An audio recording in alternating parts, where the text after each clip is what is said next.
Well, hello everyone, I hope you're all keeping very well. I think it's about time I did another vlog. This one's going to be a bit difficult to do because it's hard to figure out the camera angles here, but anyway, it's the heart behind it that matters more than anything else. If someone asked me, if my house was on fire, I had to grab one item of greatest sentimental value in my life, to grab only one item, what would it be? It would be this or these.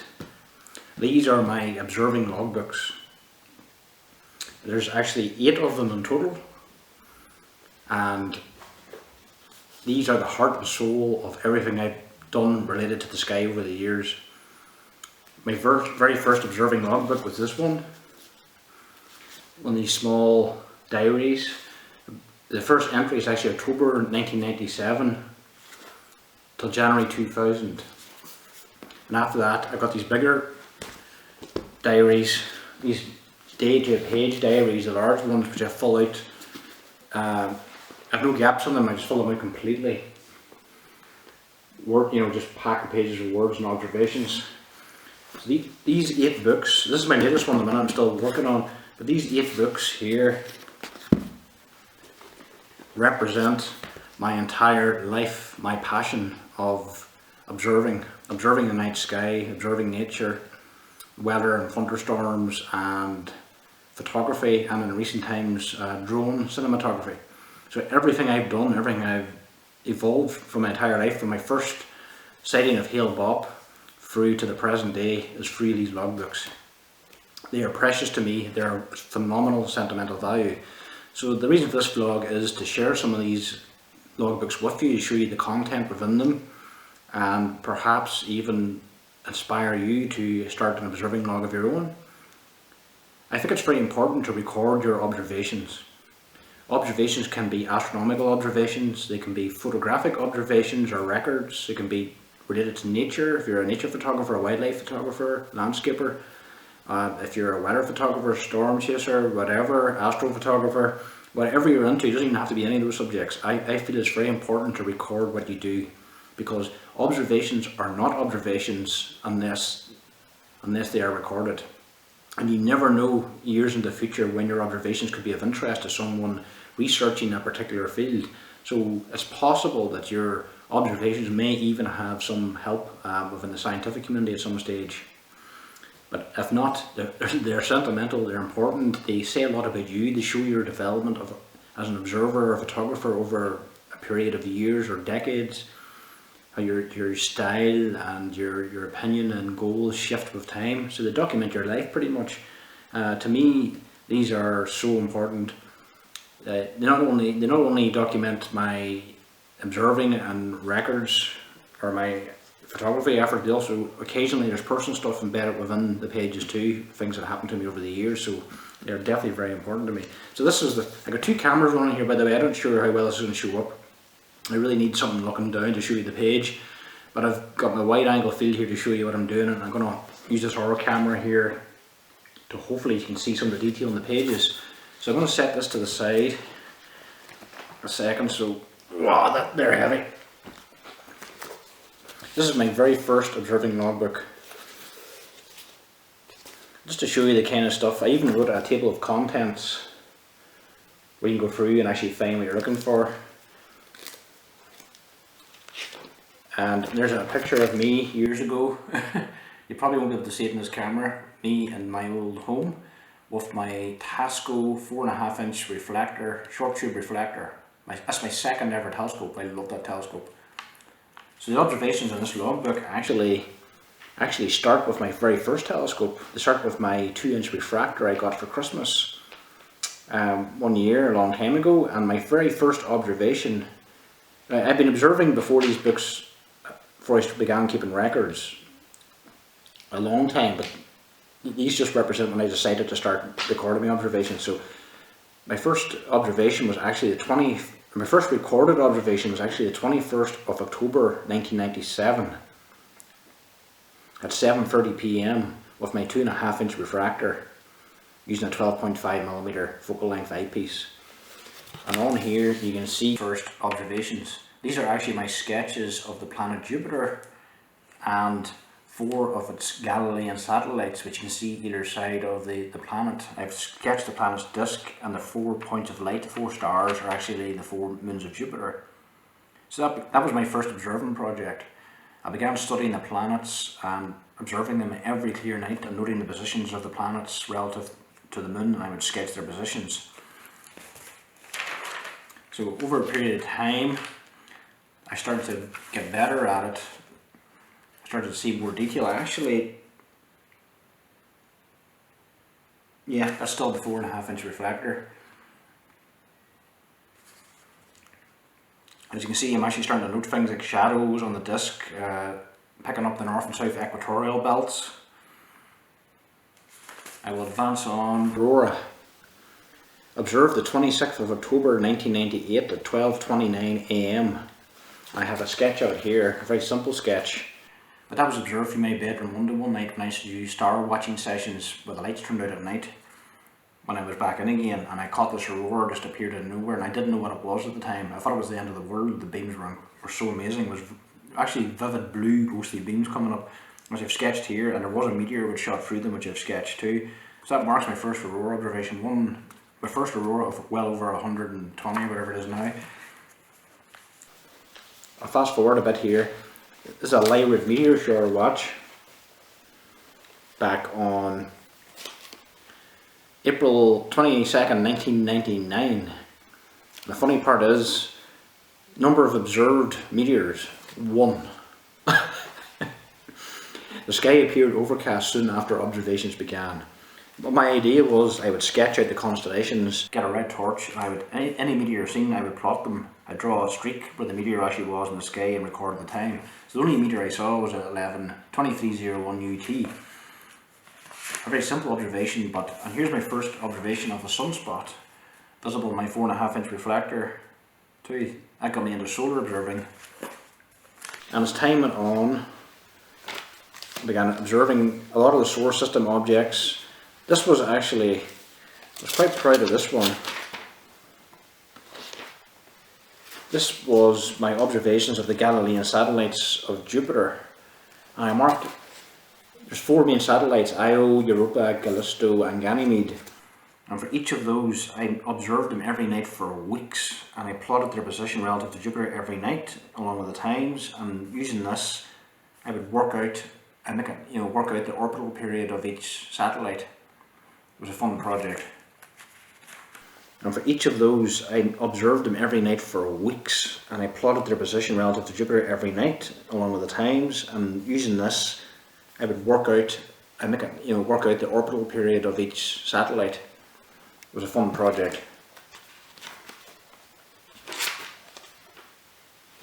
And here, planet Saturn. I've upgraded now to, at this stage, my Meade 3.5-inch Maxotive Cassegrain ETX. Much finer optics. That telescope was about £500 or £600 back in the time, which I still have. You've seen it in one of my earlier videos. There's a sketch of planet Saturn. You can see I've sketched the shading on the planet's disk and the white belt at the centre, and the A ring and B ring with the Cassini division, the gap between the rings visible, along with Titan. And same with Jupiter, the cloud belts structure. Then I evolved in my first deep sky objects, M31. I started cataloguing those. And these are when I started doing more detailed drawings. I hope these are showing up on the camera, by the way. That's planet Jupiter with a lot more detail, using the 3.5-inch on nights of good seeing conditions and high power eyepieces. You actually can see the great red spot on the planet here, approaching the limb, along with the north and south equatorial belts and zones and temperate belts and festoons and irregularities within the belts. As a matter of fact, these 3 sketches here actually show the movement of the great red spot at 3 different times during the session, at different times during the night. So pretty fascinating. And really, doing things like that really train your eyes to detail. I also began recording sunspot observations. The the relative sunspot count, sunspot number, and I plot my own graphs showing the number of sunspots. You can see it. You can see it during each solar cycle, or sorry, during each orbital period or rotation period of the Sun every month. And my last observation of my first logbook ends on Messier 102 in Ursa Major, the galaxy. This is my current logbook I'm still working on at the minute. You'll actually find in my modern day logbook at the minute there's less sketches in it. And that's because, mostly text. And that's because most of my records now involve photography. So everything I see in the sky is caught on camera, on digital images, or on videotape, or through time lapse. So I store those on my external hard drives of the computer naturally. But I still do the occasional sketch. As you can see, there's the view in the telescope. Here. And that's the view in binoculars. Messier 35 is an open cluster in Gemini, and that's the comet approaching the open cluster with a long tail on it. So I tend to sketch comets and deep sky objects I've never seen before, or atmospheric optics displays, that kind of thing. But I digress, I'll get to the other books. So this goes back to 2007 to 2012. There's a picture of me. And here we have the historic outburst of 17P Holmes, Comet Holmes, which went from a, 16/17th magnitude comet, invisible to most people, to a naked eye comet practically overnight. And that's the strange coma, as seen through the telescope and binoculars. There's record magazine articles, newspaper articles, or my work's been featured in. I'll leave them in the book too. That's actually about 2 water spouts captured over the County Antrim coast one day. I wasn't there to see it, unfortunately, but a B&B owner did. And a newspaper reporter rang me up for a quick discussion on tornadoes and water spouts, so my name's mentioned in the article, so I held on to it. This is from probably Astronomy Now magazine, doing ironically a short piece here about recording your astronomical observations in a logbook. So I like to keep these kind of things for the memories. Back then my writing was really good, unlike now. My writing's terrible now, but if you can make that out, you obviously won't be able to make out the actual words, but that's how small I wrote. And I never had any spaces between observing. I never went to the page. I got page there, what is March 10th. I wouldn't write in an article or an observation from March 10th, and if I had 5 cloudy nights afterwards, I fill in the next one at March 15th. I just fill them in observation after observation with a line separating them and put the date on them fresh, you know, so that way I get the most detail crammed into each book. Save paper. But yeah, that was very neat. That was brings back a lot of memories, this. So here we go again. You'll find I mostly sketch comets. This is 2007 N3 Lullen, back on the 22nd of January 2009. This here. There's the comet, and you can see it's the view through the telescope. It actually has an anti-tail. The long tail, remember the view is upside down in the telescope. The long tail here at the bottom is actually the main gas tail, type 1 ion tail, that's pointing directly away from the sun. So it's upside down on the image, the sun would be up here. And this one is pointing towards the sun, this shorter tail, the forward extension of the coma. That's actually an anti-tail, because it's in the anti-solar direction. So it was pretty cool. Famous, of course, is Aaron Rowland in 1957, which I wasn't around to see, but that was a vivid naked eye anti-tail. Of course, here's one of the funnel clouds I captured from the Glensheen Road. Featured too as a newspaper article. I remember got a bit of press about that one. It was pretty good. Show you. This is the logbook from January 2012 to December 2016. And oh, memories again. This This is quite special. This was Comet Pan-STARRS, 2000 and, what was it? I remember I had a great photo shoot that night of the Giant's Causeway in the North Coast. 2011 L4 Pan-STARRS over the Giant's Causeway. This was the view with the naked eye. Now, I hope you can see these. There's me standing on top of the pyramid of the Giant's Causeway. I call it the pyramid, the famous rock formation, the 50, 60 million year old basalt column of rocks. On a dark, beautiful night on the Causeway coast, absolutely pitch black. All you could hear was a gentle stirring of the sea. And above me, well, these two bright ghostly smudges of light among the stars. The top one was M31, the Andromeda Galaxy, and below it was Comet Pan-STARRS. The comet and the galaxy were visible with the naked eye at the same time beside each other, and a wonderful sight in binoculars. So that was a magical night. Roshi and I were there that night. We watched it for hours until it set with the naked eye, and I shot loads of images of it. And then here's the same. We went back to the van to get a drink. I packed away the cameras, the batteries were going low, and I got out my telescope, which was actually the ETX 90mm, the one I got to first observe the planets. That was the view of the comet through the telescope. A really lovely memory.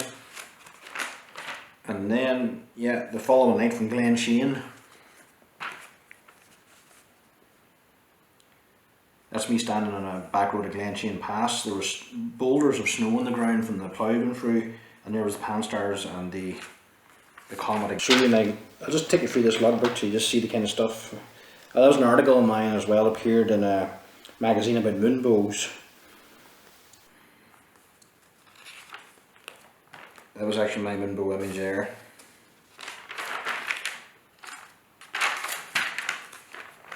More comets. As you can see, I'm quite fond of comets. What is this? I don't put things in unless there's a reason. Oh yeah, one of my photo shoots, famous photo shoots, was it? He wanted 9 hours in the sub-zero temperatures to get this stunning photograph, but it was worth it. That was one of the nights Paul Martin and I did a moonlit photo shoot in the snow, moonlit snow night, from dusk till dawn, a very long cold night, up to our knees in snow, doing astrophotography in the snow. Here's one of my older logbooks. This is from August 2000 to March 2001. This is an important date because August 2000, I think it was the 1st of May in the year 2000 is when I began searching for comets. Excuse my talking tonight, I've actually got a sore mouth on the side here. My gland swells up from time to time and I get a chill. But August 2000, so in this actual logbook, I took this picture out of an astronomy magazine for the cover. It's actually a Comet Hale-Bopp, which is quite significant because that was the comet that got me interested in astronomy. But I first began comet hunting in the year 2000 on May 1st.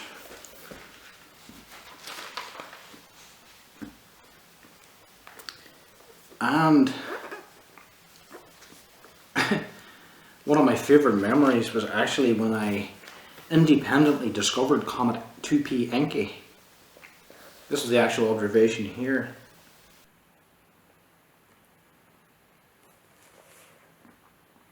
This particular observation is from the 29th of August 2000 at 4:30 AM.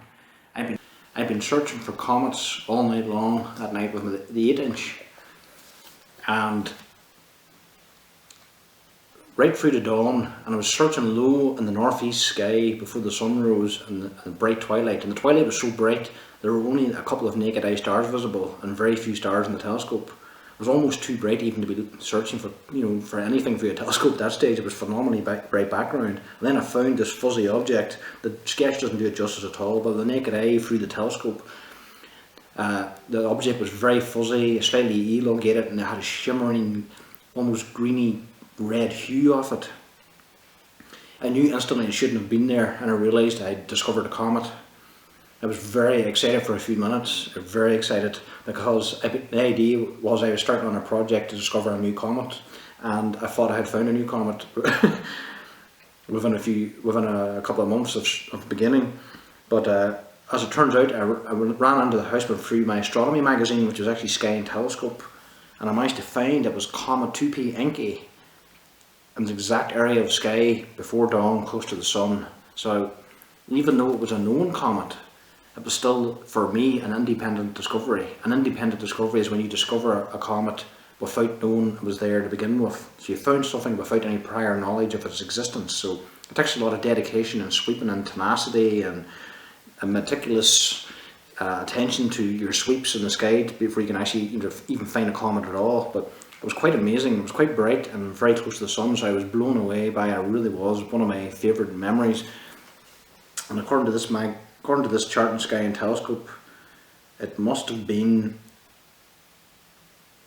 probably within Taurus, not far from the Pleiades. I actually wrote on it, confirmed Comet Encke based on shape, colour, brightness, location, and no other similar objects in this location in the sky. Independent discovery. And I wrote on it, next seen 2003, see logbook 4. So I actually found this comet on several apparitions because this is a comet of the smallest period known. For example, Halley's Comet or Halley's Comet orbits the Sun once every 76 years. 2P Encke orbits the Sun every, I think it's 3.3 years. So it's the shortest orbital period known of any comet. It's a short period comet. And it's the second periodic comet ever known. 1P Halley was the first one, 2P Encke the second one. So it's a very famous historical comet, and to discover it accidentally while sleeping was quite a thrill that morning. So this logbook got off to a good start. And here's, for example, my Sunspot Observations. On this side here you can see the disk drawings where I actually marked the latitude and longitude of the Sun, you know, the actual equator, and the 10-degree increments after a lot of degrees, and I would plot what sunspots I seen and the faculae with any references to limb darkening and any pores, granulation seen too. So I would sketch the Sun every single sunny day through my telescope, plot the accurate position of the sunspots, work out a relative sunspot number based on those observations, and then I would do my own sketches. These are my charts, my sketches with my actual observed sunspot numbers for each day of the month. And you can see back then the Sun was a lot more active than it is now, because at the moment of time making this video there's practically no sunspots at all. Deep sky objects. When I was comet hunting and starting out, you're going to find a lot of deep sky objects. Much like Charles Massey and anyone else who undertakes the project, you're going to find a lot of fuzzy objects which look like comets in the sky, and they're going to get in your way and hold you back, but they're actually very exciting to find in themselves. They give you that momentary brief thrill, and even just knowing what they are, like a galaxy or a planetary nebula or supernova remnant or star cluster, they're beautiful objects in their own right. So the best way to memorize these objects is to actually write them down, sketch them, do a bit of research on them, record my date and time, my thoughts and impression at the time, and the instrument used. Once you do that, it solidifies itself in your mind, and the next time you find that object, you'll recognize it by sight and location right away. So in theory, you need to put hundreds of objects to memory in the night sky, objects which are invisible to the naked eye, to increase your chances and your proficiency for finding a new comet. Because new comets look like faint fuzzy objects. And for example, this is here. There's one of my, I have a plot of Comet Suspect, and turned out to be NGC 2158, found on the 29th of September 2000 at 0443 UT. It's an open cluster, and I found it with my 8-inch LX10 at magnitude 8.6.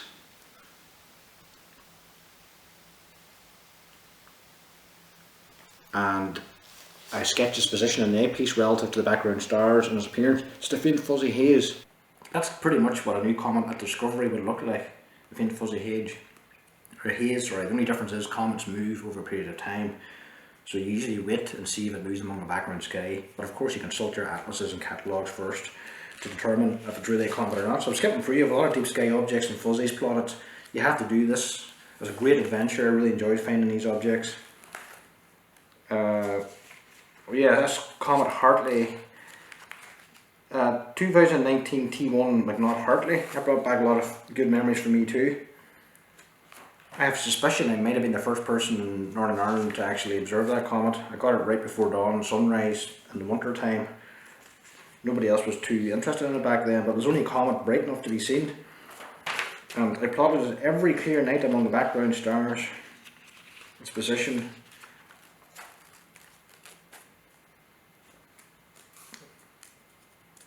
That's another galaxy, by the way. So I have a lot of galaxies. There's a comet, you can see the faint tail on it there. That's McNaught Hartley too. Star clusters. Comet again. Well, these are some of my emails I sent off. This is interesting. On January 2000 to August 2000. Here's an observation of the Aurora Borealis on the 6th of April 2000. As I was writing up the Sunspot activity for today, I heard people were phoning in on the Talk Sport radio channel, reporting a fantastic display of the Northern Lights. So I headed out to my backyard at approximately midnight and saw this absolutely amazing celestial colour invasion. The Aurora Borealis was so bright that it blocked out the stars. The south was the only compass point at the Aurora compass position that did not have this display. The west, north and east had all tall curtains of green light that went up to the zenith, where they connected together in what looked like a gigantic silent explosion of dense red and pink rays mixed with green. This silent explosion seemed to dim for a while and then return to its full brightness regularly. I went to bed at 0300 UT and it was still there, so I assumed it remained visible until dawn. This was my 4th display and the most amazing so far. Fantastic. That's a nice memory. No sketch with that one. And this was my life-changing event. Comet search. Swept from 9 o'clock to 10:30 PM this evening regularly, searching the western sky for comets with the 7x50 binoculars. The only thing I found was Aldebaran. I will try to spend as much time as possible comet hunting in the evening and dawn skies. I will call this my Comet Hunting Project, or CHP for short, and I will refer to the search for novae and supernova as the NSNS. This was a nice comet. The topic of disintegrating comets is quite hot at the minute, but many comet observers will remember this guy.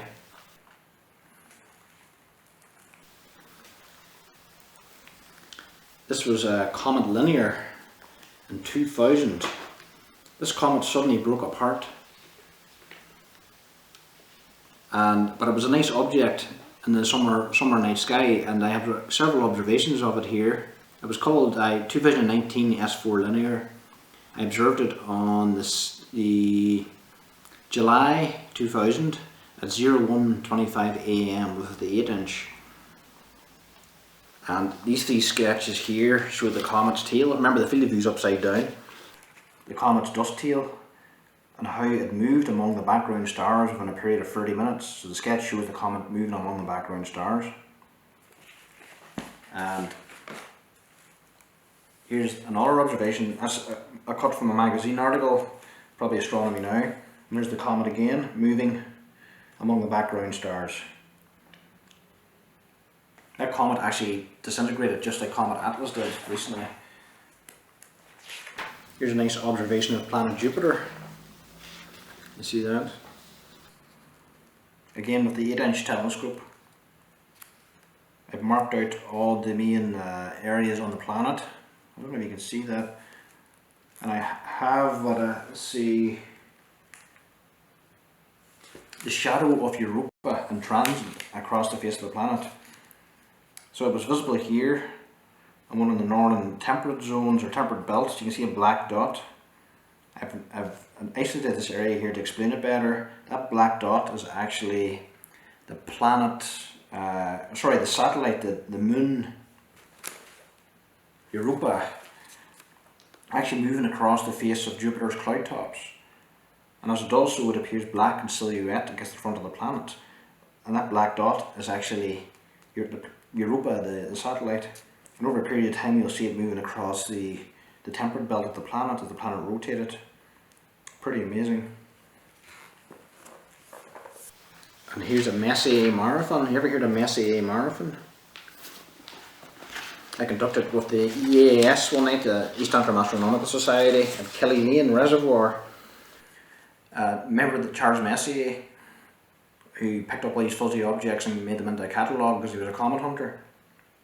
Well, some people get a great thrill out of trying to find all the objects in his catalogue, or as many as they can, during the course of a single night, rather than spreading it out over years or months. So this was one of my Messier marathon sessions. I wrote down the list here of all the objects I found with a description at the eyepiece at the reservoir, right through to here, on the same night. And I'm pretty sure from memory that night we got snowed on and there was distant lightning flashing, so there was thunder snow. This is a great memory here. On the 15th of May 2006, titled May East Antrim Astronomical Society Meeting plus Minor Planet 42531 McKenna. The meeting lasted from 8 PM till 11 o'clock.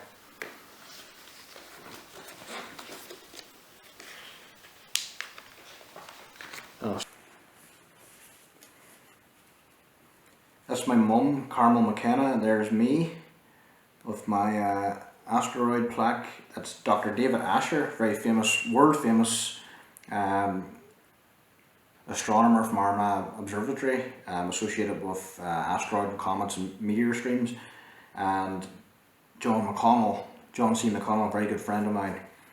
That night I went to the EAS meeting. It was the last of the season, thinking it was just a routine meeting, when I suddenly got surprised by the announcement that an asteroid had been awarded in my honour, and which was one of the most coolest things you could probably get as an astronomer.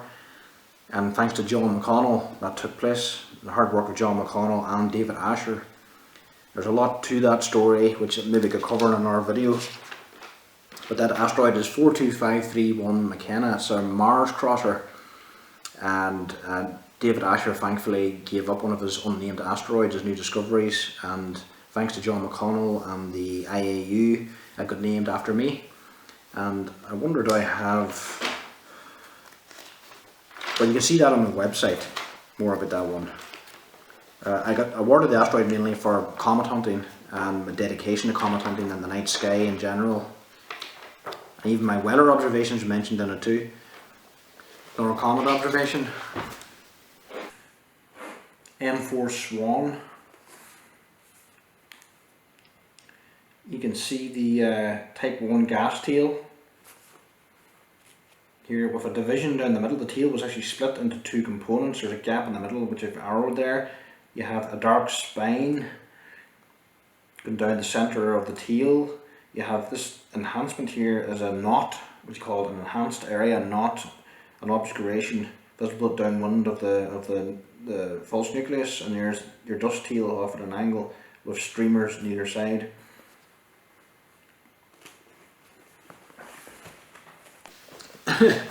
One of the many observing stations are one of Comet Swan. I believe that's a binocular view. I've resulted to getting a magnifying glass. When I was younger, I must have been a really meticulous observer, or really good eyesight, and as I wrote these observations in the logbook, the writing was so small and neat that I'm struggling to read it right now out to you. So if you even look at this is another observation of 2006 M4 Swan. Like, the writing is really small, it's hard to read. I never thought of that back then, but back at that time I just wanted everything to be crammed in, neat and organised, which was my mindset at the time, represented, I suppose, the art of comet hunting. But let's see if I can read this out. Okay, Magnitude 6.5, diameter 5 arc minutes, tail gas 25 arc minutes, constellation Hercules. Part of session 2125E as an evening session. I had just finished comet hunting and turned my attention to 2006 M4 Swan, well placed high in the western sky between Hercules and Aquila. Near the same position where Kudo Fujikawa was during the winter several years ago in the pre-dawn sky. That's another comet. I used both the 40mm Colossal and 32mm Super Colossal for the observation. It was calm, cold, wet, quiet, with scattered dark, slow-moving east clouds. Transparency was 7 out of 10, with a semi-bright sky. The moon was 3 days after full, low in the northeast, but not rose yet. This is my first observation of Swan since November 4th. The comet looked much fainter, magnitude 6.5. The coma was green, smaller in diameter at 5 arc minutes, with a soft white, smaller central condensation, no false nucleus seen. A faint colourless ion tail pointed 25 arc minutes to the northeast, and a brighter 10 arc minute dust tail roughly north. The eastern trim of the dust tail was brighter than the western trim.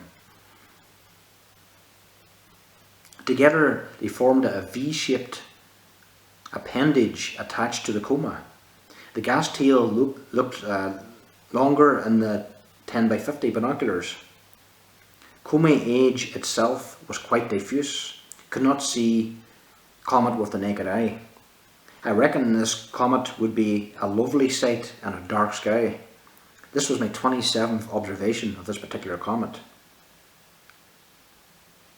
A report and an inverted sketch was sent to the EAS, the UK Weather World and UKAF forums, and to David Moore and spaceweather.com. I even wrote where I sent the observations to.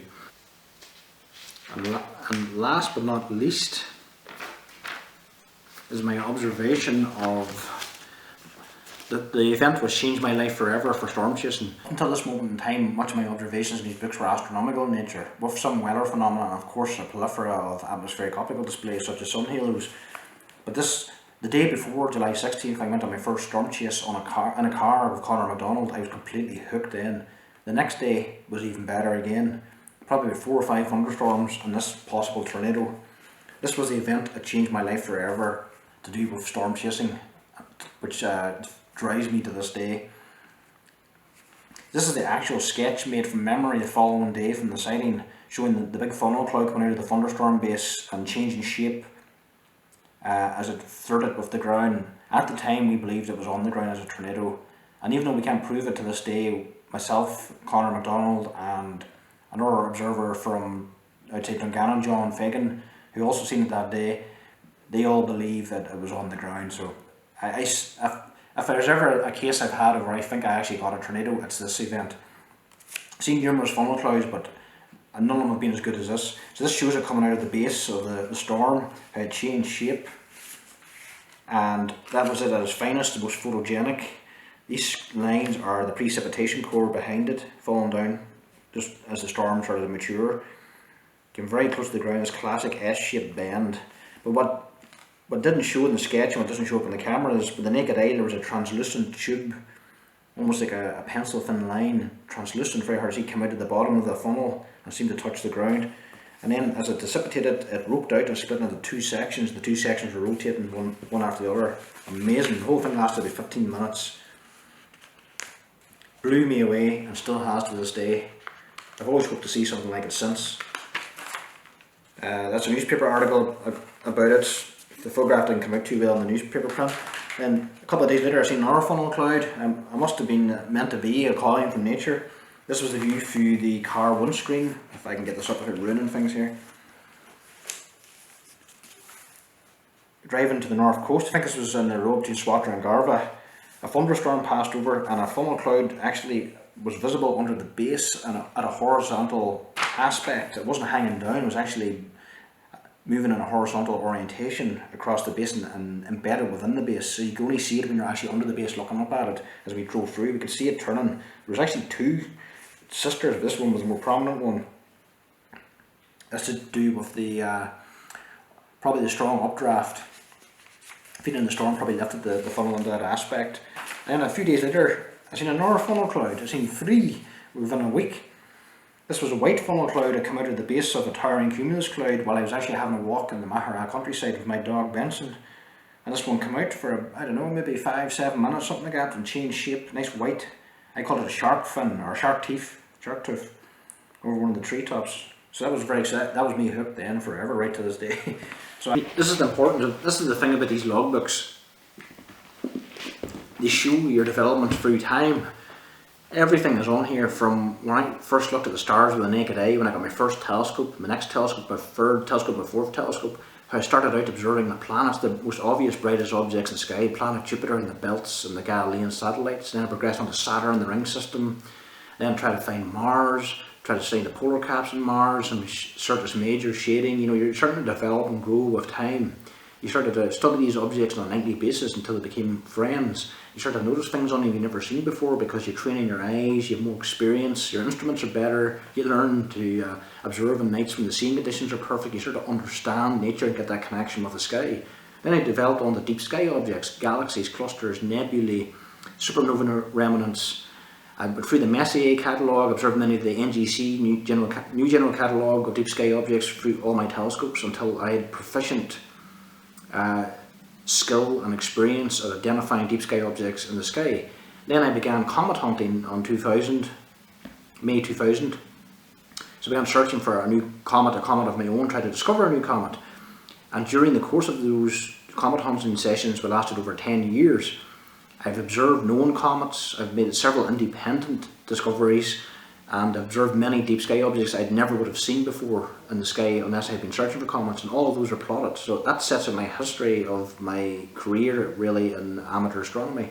And during the course of that comet hunting and observations, I observed every meteor shower during the year, the major meteor showers, the minor meteor showers, they're all logged in these books. Fireball events, I'd love to find something in fireball events actually on here. The zodiacal light, the Gegenschein, asteroids, 4 Vesta series, all those, the usual suspects, other planets, of course Neptune, Uranus. I've never seen Pluto though to this day, I'd love to change that. Or bright aurora displays, and then I developed into once I got my first camera, I started documenting weather phenomena along with my astronomical observations. So we started, this was the time Connor and I were prolific at this kind of thing. So then I observed sunsets. I loved atmospheric optics displays such as sundogs, sun pillars, halo displays, you know, which recently happened here. You'll see I'm still doing this kind of thing, documenting on camera and visually and sketching them in my logbook. Got into a lot of detail about the times and the weather conditions and so forth. So then you get the astro side starting to blend in with the weather side, and they both are a lovely marriage, you know, right to this day. And then the photography angle came in as well. So you had these 3 components converging: photography, astronomy, weather, storms. Started getting storm chasing, started seeing funnel clouds, suspect tornadoes, thunderstorm structures. That took it to the next level, and then I wanted to learn how to drive to chase storms so I could see more of them and so I could improve my photography. So I started driving more, started going out, I started learning the countryside, and I wanted to forecast better, so I started to learn how to forecast, basic synoptic forecasting for thunderstorms. And then I wanted better images, so I got better cameras, I got better lenses. I wanted to start taking videos, so I got a video camera. Now I'm into time-lapse photography. So all this stuff is just a learning curve, just climbing up to the present day of constantly learning and evolving and fine-tuning and harnessing your skills and your passion. And all of this subject matter I still love to this day, every bit of it. I love comets, I love the night sky, astronomy, auroras. I love documenting them all on camera now, but I still love my visual observations. There's something, you can't beat a visual observation of a comet or something special happening in the night sky through a telescope or even just with your own eye. It's hard to describe, and it's amazing how much detail a human eye can actually take in. But documenting on camera is a great thing to do, and that's my other buzz. So it's also my career as well as a photographer. So all of this combined makes me who I am to this day. So I'm not going to go through any more of these logbooks and annoy you all, because I know it's probably not very interesting unless you're into this stuff like I am. But at the same time, it kind of shows you the other side of me, and I hope it'll show you, if you're starting out, to encourage you to keep your observations, because they're so important. They really are. I mean, every line in these books, God knows how many observations there are. Like, here's the table of contents again. This is another logbook. There's my comet was back, and sunspot maximum, solar maximum. Look at the observation here. This is a full disc drawing through the ETX, 3.5 inch, showing the complex formations of sunspots, sunspot groups, with some detailed sections down here showing the faculae, the umbra and penumbra. Look how much the sunspots took up the entire disk. That's actually the equator there. If the sun's flipped over on its side, it's just the orientation of the telescope at the time. But these were massive groups, and it's no surprise there were big aurora displays back then around this time. At times, in all honesty, trying to count sunspots, it was difficult to actually count them. And, planet Mars, with the south and north polar caps. It's actually amazing. This was during one of the great apparitions of Mars, when it was as close to the Earth and opposition, so it's opposite the sun and visible all night.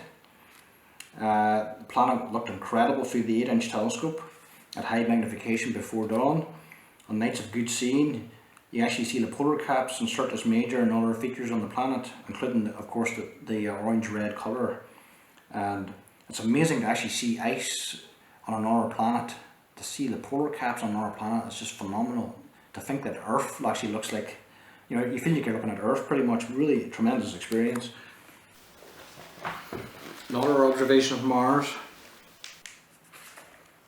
Probably the most detail I've ever seen on the planet for the 8-inch.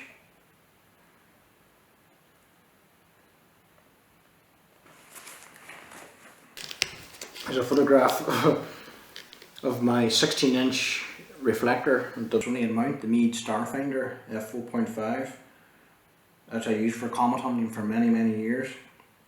Had the Magellan 2 tracking system on it to give out the right ascension declination on readout only, in case I needed it.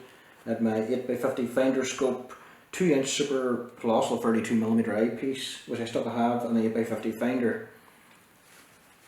And in the background you can actually see my comet hunting sessions for each month, how many minutes or hours I spent each night observing.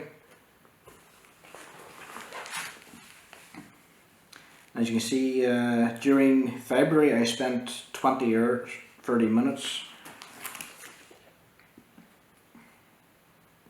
hunting for comets. 2004 QT Mackhulse, another comet. That was a bright naked eye comet. I had a lot of fun observing that one every clear night, even during bright moon phase. And this was me with my 8-inch, you probably can't make that out, that's me in the 8-inch Schmidt Cassegrain, which I'm still using to this day, which you've seen in my videos here recently. My Meade LX10 8-inch Schmidt Cassegrain. Still using it for comet observing 20 years later. One of my favourite comets, actually, a Causeway.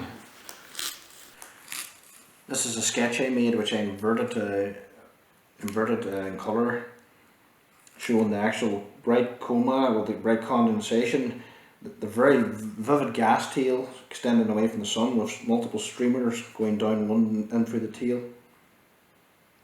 There's a slight hint of material going off to the side here. That was a beautiful comet. I've a story to tell about that one actually. I actually came close to discovering that one, believe it or not. Never happened, but I was close. There's my first ever lightning strike. The storm chasing aspect came over with my first point and shoot digital camera, 2 CG bolts caught. Well, I think this video's dragged on long enough. It's probably not very exciting, but it's one I wanted to do for a long time. I hope you enjoyed it. I hope you find it insightful and something a little bit different. I hope you're encouraged to keep your own observations.